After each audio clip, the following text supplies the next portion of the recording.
하나님께서 주시는 말씀 구약성경 예레미야 46장 13절부터 28절까지의 말씀입니다. 구약성경 1126종 예레미야 46장 13절부터 28절까지의 말씀입니다. 한 절씩 교독합니다. 바벨론의 느부갓네살 왕이 와서 애굽 땅을 7일에 대하여 선지자 예레미야에게 이르신 여호와의 말씀이라. 너희는 애굽에 선포하며 믹돌과 놉과 다바네스에 선포하여 말하기를 너희는 굳건히 서서 준비하라. 내 사방이 칼에 삼키웠느니라. 너희 장사들이 쓰러짐은 어찌함이냐? 그들이 서지 못함은 여호와께서 그들을 몰아내신 까닭이니라. 그가 많은 사람을 넘어지게 하심에 사람이 사람 위에 엎드러지며 이르되 일어나라. 우리가 포악한 칼을 피하여 우리 민족에게로 우리 고향으로 돌아가자 하도다. 그들이 그곳에 부르짖기를 애굽의 바로 왕이 망하였도다. 그가 기회를 놓쳤도다. 만군의 여호와라 일컫는 왕이 이르시되 나의 삶으로 맹세하노니 그가 과연 산들 중에 다볼같이 해변의 갈멜같이 오리라. 애굽에 사는 딸이여 너는 너를 위하여 포로의 짐을 꾸리라. 놉이 황무하며 불에 타서 주민이 없을 것임이라.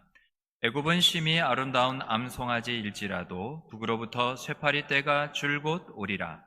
또 그 중에 고용꾼은 살진 숫송아지 같아서 돌이켜 함께 도망하고 서지 못하였나니 재난의 날이 이르렀고 벌 받는 때가 왔음이라. 애굽의 소리가 뱀의 소리 같으리니 이는 그들의 군대가 벌목하는 자 같이 도끼를 가지고 올 것임이라. 여호와의 말씀이니라. 그들이 황충보다 많아서 셀 수 없으므로 조사할 수 없는 그의 수풀을 찍을 것이라. 딸 애굽이 수치를 당하여 북쪽 백성의 손에 붙임을 당하리로다. 만군의 여호와 이스라엘의 하나님께서 말씀하시니라. 보라, 내가 노예 암몬과 바로와 애굽과 애굽 신들과 왕들 곧 바로와 및 그를 의지하는 자들을 벌할 것이라. 내가 그들의 생명을 노리는 자의 손 곧 바벨론의 느부갓네살 왕의 손과 그 종들의 손에 넘기리라. 그럴지라도 그 후에는 그 땅이 이전같이 사람 살 곳이 되리라. 여호와의 말씀이니라.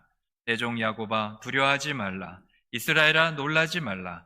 보라, 내가 너를 먼 곳에서 구원하며 내 자손을 포로된 땅에서 구원하리니 야곱이 돌아와서 평안하며 걱정 없이 살게 될 것이라. 그를 두렵게 할 자 없으리라. 여호와의 말씀이니라. 내 종 야곱아 내가 너와 함께 있나니 두려워하지 말라. 내가 너를 흩었던 그 나라들은 다 멸할지라도 너는 사라지지 아니하리라. 내가 너를 법도대로 징계할 것이요 결코 무죄한 자로 여기지 아니하리라 하시니라. 아멘. 한 주간도 평안하셨습니까? 무더운 폭염 가운데 얼마나 많이 죄적으로 많이 힘드신지요? 하나님께서 우리의 심령만큼은 가라앉은 심령 가운데 늘 은혜의 담비를 주시는 줄 믿습니다. 연찮고 오늘 예배 가운데서도 주시는 말씀을 통하여 우리의 마음을 시원케 하실 것을 또한 믿으며 우리가 그 평안함을 또한 기대하며 옆에 있는 분들에게 이렇게 축복하겠습니다. 하나님이 도와주십니다. 우리 인사합니다. 하나님이 도와주십니다. 우리 앞뒤로도 인사하겠습니다.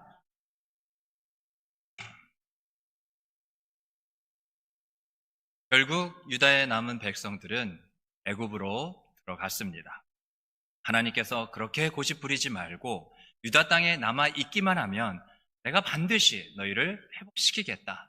너희를 세울 것이며 너희를 심을 것이라 그렇게 말씀하셨는데도 그들은 듣지 않았습니다. 순종하지 않았어요. 자, 그럼 이제 모든 게 이스라엘의 남은 백성들의 뜻대로 다 되었을까요? 아닙니다. 하나님은 이스라엘 백성을 절대로 포기하지 않으십니다. 그들이 비록 하나님의 말씀에 불순종하여서 자기가 원하는 그 길로 간다 한다 할지라도 하나님은 우리를 다시금 공의로 바꾸시고 우리의 불순종을 순종으로 바꾸실 수 있으며 또 우리의 연약함마저도 강함으로 우리의 악함을 선으로 바꾸시는 분이 하나님이신 줄 믿으시기 바랍니다. 하나님은 그래서 그 말씀하신 대로 반드시 이루십니다. 여기서 애굽과 바벨론 사이에 있었던 역사적 사실을 먼저 우리가 한번 짚고 넘어가기를 원합니다. 주전 605년 애굽은 바벨론의 패권을 저지하기 위해서, 이것을 막기 위해 유브라데 강가의 갈그미스까지 원정을 떠났습니다. 그러나 애굽은 이제 바벨론으로부터 침략을 당하는 처지가 되어버리게 된 거죠.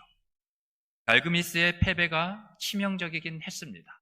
하지만 이방 땅에서의 전쟁이기 때문에 애굽 본토가 공격을 받은 것은 아니기에 그 피해는 어느 정도 감당할 만은 했습니다. 그런데 애굽의 진짜 위기는 그 다음에 찾아왔습니다. 갈그미스의 참패는 애굽의 운명의 서곡에 불과했던 거죠. 바벨론 왕 느부갓네살이 드디어 애굽 본토를 침략하여서 폐허로 만들 것이기 때문이었습니다. 애굽은요, 거의 죽은 목숨이나 다름이 없게 된 거죠. 오늘 본문 13절에서 26절에는 바벨론이 애굽을 침략하여 애굽은 머지않아 바벨론 손에 넘어갈 것이라는 하나님의 예언이 상세하게 기록이 되어 있습니다.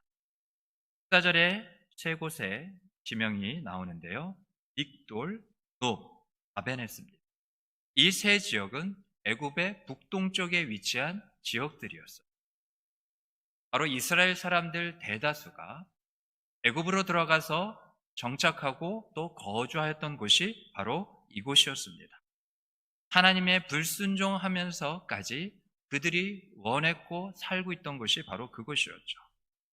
여기서 우리는 얼마든지 안전할 것이라고 여겼던 그곳이요, 이제 바벨론이 애굽에 쳐들어오게 되면 제일 먼저 약탈당하고 제일 먼저 정복당하게 되는 곳이었습니다.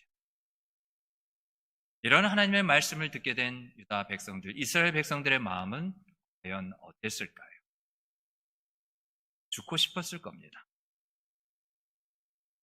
사실 저들이 바벨론 때문에 자신의 나라들이 망하고 형제, 이웃이, 그 민족과 백성이 바벨론의 포로로 끌려간 가운데 폐허가 된 이 유다 땅에서 눈으로는 어디에도 소망을 찾을 수 없기에 또 어려운 일이 닥쳐 암몬으로 끌려갈 뻔하였으나 거기서 하나님께서 이와 같이 다시금 건져주시는 가운데 그 예루살렘으로 향하여 유다 땅에 계속 있어야 함에도 불구하고 저들이 애굽 땅으로 내려간 그 가운데 살고자 지금까지 한 것이거든요. 그런데 이제 죽게 된 것입니다. 애굽의 백성들보다 자신들이 먼저 죽게 된 것이죠. 아니, 일이 어쩌면 이렇게 안 풀릴 수가 있을까요? 왜 내가 하는 일들은 하는 일마다 다 이렇게 잘못되는 걸까요? 무더운 여름 날씨에 모르긴 몰라도 타들어가는 농작물처럼 그 마음이 타들어가는 겁니다. 살려고 발버둥 쳤지만 일이 이렇게 되다 보니까 차라리 죽는 게 낫겠다 싶을 정도예요. 살고자 이리 피하고 또 저리로 향하고 많은 수단과 방법을 통해서 애썼지만 결국 죽게 되다. 하나님 말씀을 들어야 했습니다. 하나님이 말씀하신 대로 따라 살아야 했다고요. 그러면 하나님께서 반드시 책임지셨을 겁니다. 연약하고 힘없는 내가 하려고 했으니까 부족할 뿐이었고 심지어 모든 일도 망치게 되어버린 거죠. 우리에게는요, 하나님의 말씀을 따라 살아야 될 분명한 이유가 있습니다. 하나님 말씀을 따라 살아야지만 하나님을 의지하게 됩니다. 하나님을 의지한다는 것, 뭐 들어본 적이 있고 또 내가 이미 버려로는 알고 있고 그래서 언제든지 마음만 먹으면 할 수 있는 것 아닙니다. 하나님을 의지하는 것은 원한다고 바란다고 그냥 되어버리는 게 아니에요. 하나님의 말씀이 우리 안에 견고하게 자리를 잡고 있지 않으면요, 우리 마음에 들어올 수 있는 것은 무엇이든지 언제든지 들어올 수 있게 됩니다. 지금도 우리 마음에 들어오고자 하는 저 세상의 것들과 악한 영과 어둠의 세력들이 틈을 노리고 있다. 틈만 나와봐라. 내가 들어가서 자리를 차지할 것이다. 좌지우지하고 말 것이야. 그러고 있다는 겁니다. 그렇게 하나님 외에 우리 마음에 들어와 자리 잡게 된 것의 이름이 바로 우상입니다. 그게 우상이에요. 우리는요, 마음에 두는 것을 의지하게 됩니다. 그리고 우리는 의지하려고 하는 것을 마음에 두고자 합니다. 그래서 하나님 외에 사람들이 의지하는 모든 것은 다 헛된 우상이 되는 겁니다. 또한 우상은 내 마음을 하나님으로부터 멀어지게 만듭니다. 그냥 내 마음에 자리 잡고 끝나는 게 아니라고요. 우리 신앙생활에 성패가 있다면 그것은 내 마음에 하나님을 두느냐 두지 못하느냐, 하나님을 내 마음 가운데 있게 하느냐 아니면 하나님을 잃어버리냐, 여기에 달려있는 겁니다. 우리가 신앙과 생활 가운데 우리가 성공하기 위해서, 이기기 위해서는 말씀을 그래서 내 마음에 두어야 하는 겁니다. 말씀으로 우리 마음을 가득 채워야 해요. 우리 마음에 말씀 외에 어떠한 다른 것이 있도록 틈을, 그 여지를 두어서는 안 된다는 겁니다. 왜냐? 말씀은 곧 하나님이기 때문에 그렇습니다. 요한복음 1장에도 말씀하고 있는 것처럼 기록된 대로 말씀이 육신이 되어서 이제 우리에게 찾아오셨습니다. 예수님이시죠. 그래서 그 말씀이 주님이심을 우리가 이와 같이 믿고 또한 따르는 겁니다. 여러분, 올해 시작과 다짐했던 큐티 잘 하고 계십니까? 여러분이 언제부터 그렇게 대답을 꼬박꼬박 하시는 분들은 아니어서 제가 뭐 이렇게 기대를 하지 않습니다. 기대하다 실망하면 더워요.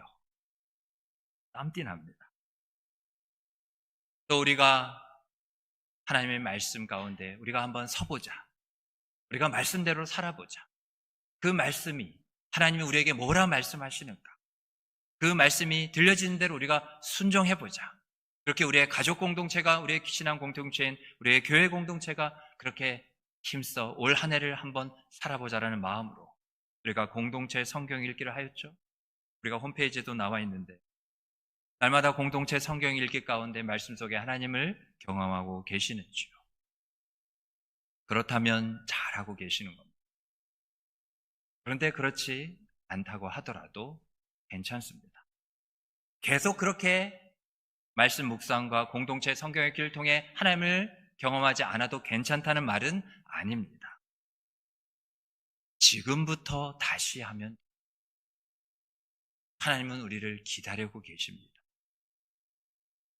대신 앞으로 다시는 절대로 말씀과 멀어져서는 안 됩니다. 오늘의 말씀이죠. 내가 읽어야 할 장, 내가 읽어야 할 그런 구절, 말씀을 보시기 바랍니다. 이것을 하고 안 하고는 우리의 신앙과 우리의 삶에, 우리의 생활에 큰 차이가 있게 되는 거죠. 좀 더 우상에 대해서 우리가 함께 나눠보면, 우상이 우리 안에 딱 들어온 순간, 이 마음의 자리를 딱 잡고 난 이후에 이제 우상아 나가라. 그러면 응 알았어 나 갈게. 그렇게 하면서 나가는 게 아닙니다.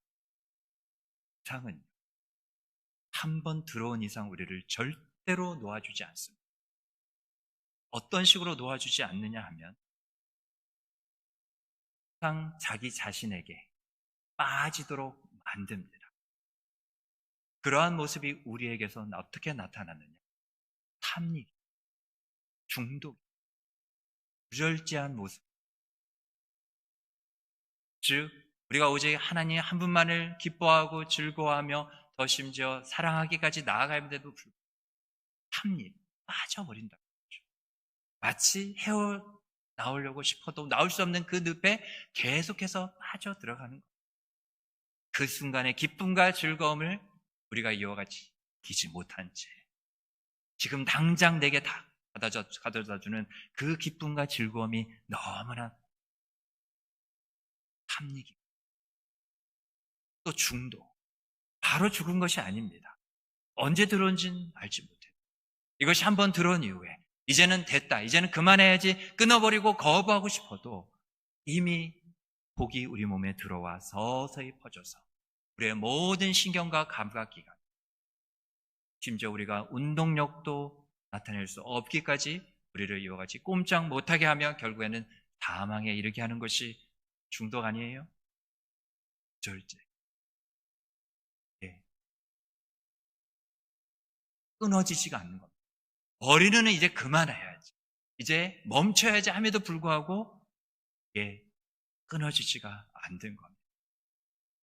그게 바로 우리 마음 가운데 자리 잡은 이와 같이 우리의 신앙과 우리의 삶에 저시 우리를 좌지우지하는, 우리를 결코 내어주지 않는 그러한 억누르는 모습들인 거죠.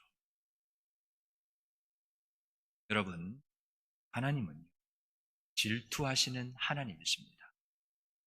신명기 4장 24절 말씀을 보면 내 하나님 여호와는 소멸하는 불이시요 질투하시는 하나님이시니라. 그런데 질투하시는 하나님의 그 속이 앞에 뭐라고 말하고 있습니까? 소멸하시는 불이래요. 하나님의 질투는 우리가 그냥 생각하는 그런 질투의 개념이 아닙니다. 감정이 상해서 마음이 불편해서 삐치고 돌아서고 그런 게 질투가 아닙니다. 샘내는 게 아니라고요. 하나님의 질투는요, 하나님의 열심입니다.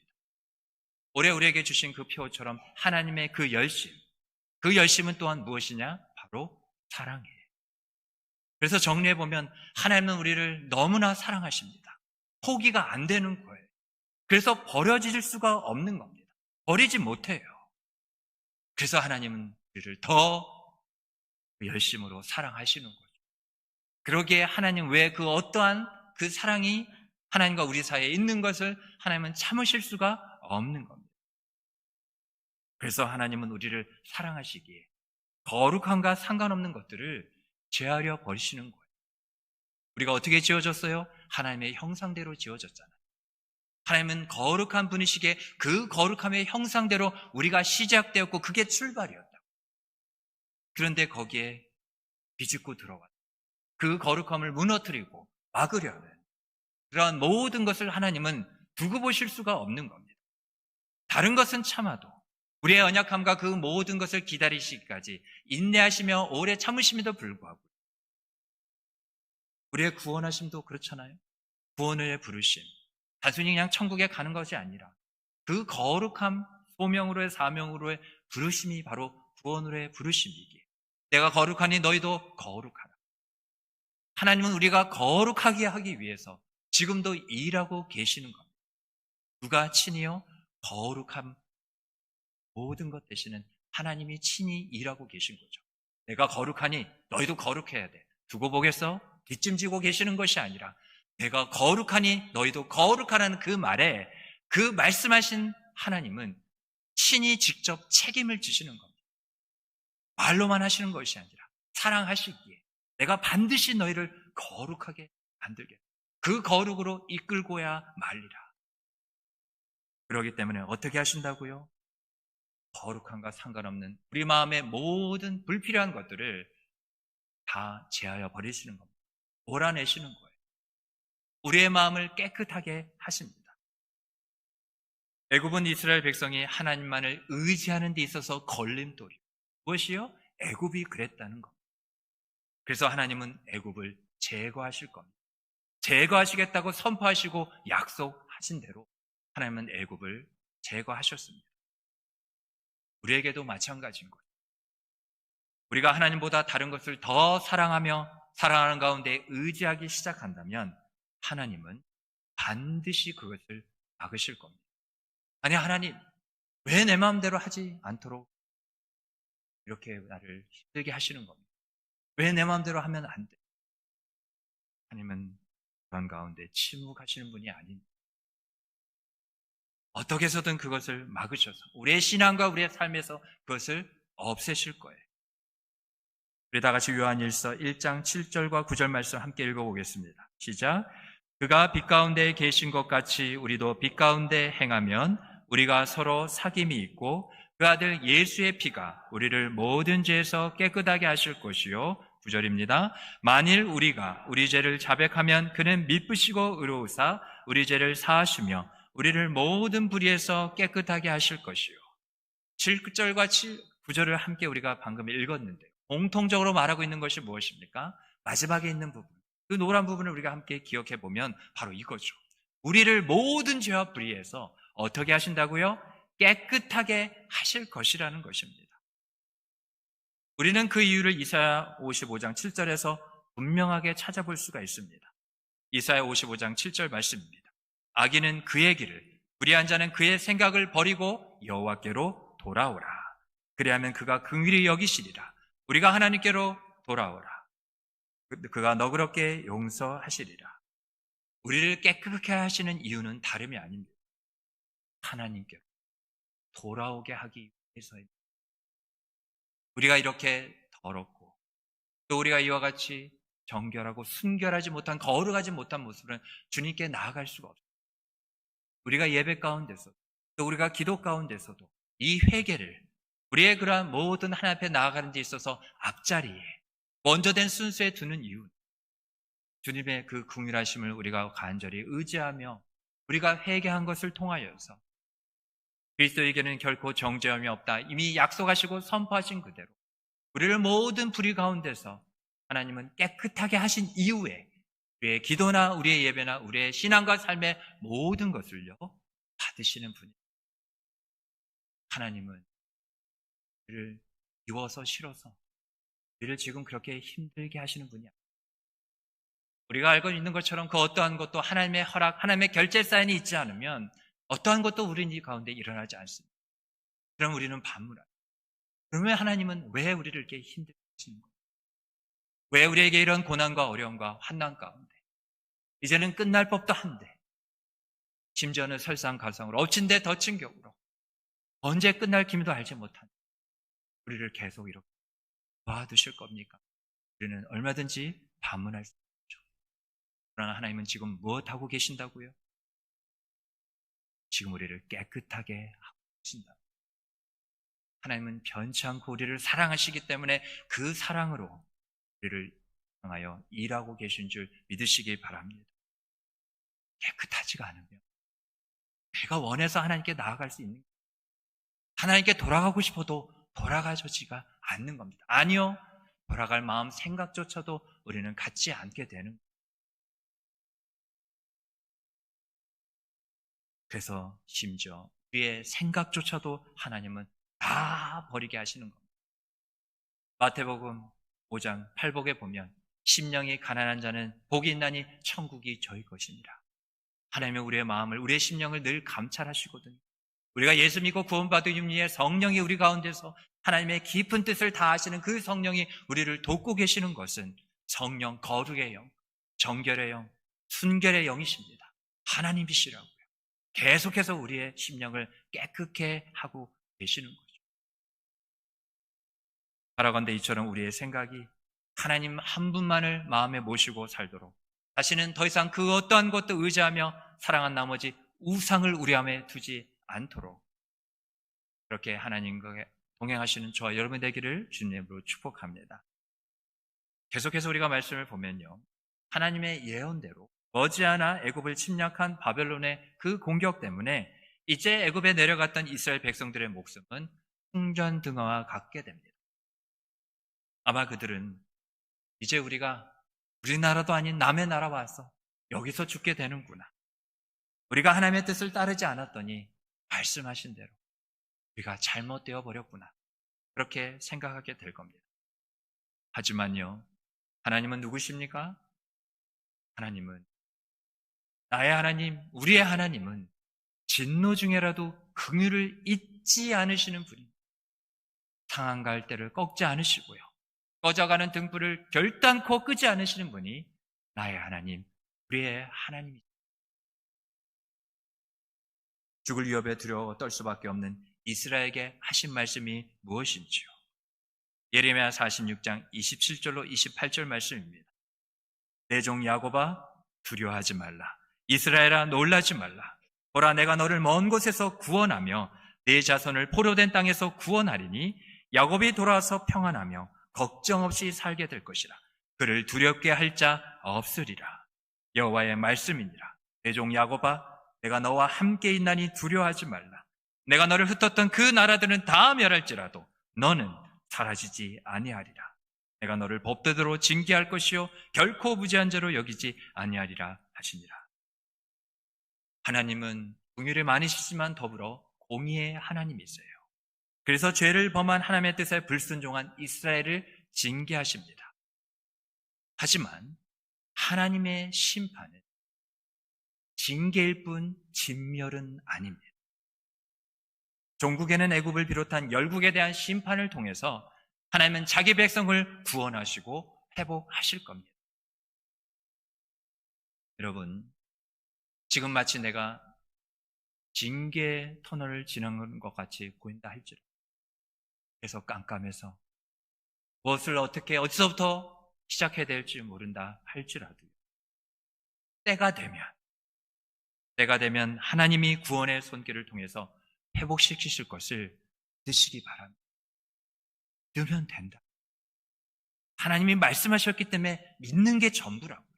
그게 최선일 때 하나님은 우리를 향하여 그 말씀을 이루시면서 나타내시는 그 구원 최고의 것으로 우리에게 반드시 안겨줄 것을 믿으세요. 그리고 끝까지 인내하시기 바랍니다. 믿어야 끝까지 갈 수 있어요. 애굽의 심판 소식이 이스라엘의 구원의 기회가 된 것처럼, 그 구원에 이와 같이 신호탄이 된 것처럼 애굽을 심판하시는 것도 하나님이시고요, 그 땅을 회복하시는 것도 하나님께 달려 있습니다. 한마디로 우리의 죽고 사는 모든 것이 하나님께 있는 것. 로마서 14장 8절 말씀 우리 다 같이 읽어보겠습니다. 시작. 우리가 살아도 주를 위하여 살고 죽어도 주를 위하여 죽나니 그러므로 사나 죽으나 우리가 주의 것이로다. 아멘. 이제 더 이상요, 우리의 삶은 우리의 것이 아니에요. 고집을 버려야 됩니다. 우길 필요도 없어요. 우리는 이미 심판 아래 있기 때문에 죄로 인해서 이미 죽었던 자들입니다. 나 임채봉은 이미 죽어 없다고요. 그래서 우리가 주장할 수 있는 것 아무것도 없어요. 우리의 삶의 주인은 하나님이세요. 우리는 다 주님의 것입니다. 그런데 이 말은 그러면 내 거는 뭐 하나도 없는 거네? 그런 게 아닙니다. 오히려요, 모든 것을 네가 내게 맡겼기 때문에 지금부터 내가 모든 것을 반드시 책임질 것이다. 하나님의 다짐이자 약속이라고요. 그래서 우리는 이러한 모습으로, 이러한 은혜로 복되고 평안한 삶을 살게 되는 거예요. 하나님은 우리를 처음부터 있게 하시려는 그 푸른 초장과 쉴만한 물가로 반드시 돌아오게 하실 줄 믿으시기 바랍니다. 돌아온다고요. 이게 끝이 아니라고요. 나는 끝이다 할지 몰라도 하나님 가운데는 끝은 없습니다. 약속의 말씀이 이루어지는 순간이 성취이자 끝인 거예요. 그래서 우리가 할 일은 회복시키시는, 나를 다시금 돌아오게 하시는 하나님을 믿음으로 기다리는 겁니다. 그러기에 예레미야가 3장 25절에 이렇게 분명히 증거하고 있습니다. 기다리는 자들에게나 구하는 영혼들에게 여호와는 선하시도다. 하나님은 좋으신 분, 너무나 좋으신 분이에요. 우리가 악한 일을 해도 그것을 얼마든지 선한 것으로 바꾸실 수 있는 주님밖에 없습니다. 우리 엎질러졌습니까? 안네요. 우리의 생각에는 말이죠. 그러나 하나님은 그 물도 다시금 언제든지 쓸어 담아 다시금 충만한 대로 넘치도록 채우실 수 있는 분이 하나님이시라고. 하나님은 우리에게 언제나 선하셨고 지금도 선하시고 앞으로도 변함없이 영원토록 선하실 겁니다. 그래서 하나님의 약속은 대단한 거예요. 우리가 이걸 무시하면 안 됩니다. 잊어버려서도 안 돼요. 하나님의 약속 결코 패하지 않습니다. 그리고 하나님의 약속은 망하는 법이 없어요. 반드시 모든 약속은 성취됩니다. 신명기를 보면 하나님께서 이미 이스라엘의 조상들에게 하신 약속의 말씀이 있었어요. 신명기 3장 2절로 11절 말씀을 보면 2절부터입니다. 너와 내 자손이 내 하나님 여호와께로 돌아와 여호와의 말씀을 청종하면, 3절부터죠. 내 하나님 여호와께서 마음을 돌이키시고 거기서 너를 모으실 것이며 거기서부터 너를 이끄실 것이라. 5절도 계속됩니다. 내 하나님 여호와께서 너를 내 조상들이 차지한 땅으로 돌아오게 하사 너를 내 조상보다 더 번성하게 하실 것이며 6절이죠. 내 하나님 여호와를 사랑하게 하사 너로 생명을 얻게 하실 것이며 너를 다시 기뻐하서 내게 복을 주시리라. 내가 오늘 내게 명령한 이 명령은 내게 어려운 것도 아니요 먼 것도 아니요. 여러분, 하나님께서 우리에게 하신 말씀은 어려운 게 아니래요. 지금 내 신앙과 내 삶에 내가 할 수 있는 그 순종과 먼 것도 아니래요. 얼마든지 순종할 수 있는 거래요. 하나님의 마음이 뭔지 아십니까? 내게 복이 있어. 내가 복을 줘. 복 있게 하여 그렇게 복을 누리는 삶을 보는 것이 나의 기쁨이요 나의 영광이라는 거예요. 우리가 많은 것을 해야 어떠한 것을 많이 충성해야 영광을 돌리는 것 같지만 아니요. 믿음을 따라 순종하여 하나님께서 주시는 그 복이 내 신앙과 내 삶이 있어. 그 복의 근원이 되시는 하나님이 그 복으로 내게 계셔서 하나님과 함께하여 그 하나님을 누리는 삶, 그 복을 누리는 삶, 하나님이 그게 너무나 원하시는 바라는 것. 그러기에 오늘 가셔서 꼭 신명기 30장을 읽어보시기 바랍니다. 숙제예요. 제가 검사 안 한다 하더라도 너무 이 숙제를 가벼이 여기지 않으시면 좋겠습니다. 왠지 아십니까? 이 신명기 30장 20절밖에 안 되는데 하나님께서 1절부터 20절까지 구절구절 쓰신 이유가 뭐냐? 이 신명기 30장의 주제가요. 복 받는. 하나님께서 한 구절 한 구절 읽어가시면서 정말 내가, 우리의 가정이, 우리의 교회가, 우리의 산업이 이렇게 복을 받기를 원하시는구나. 그 마음을 느껴보시기 바랍니다. 복이 나왔으니까 우리의 복이 뭐예요?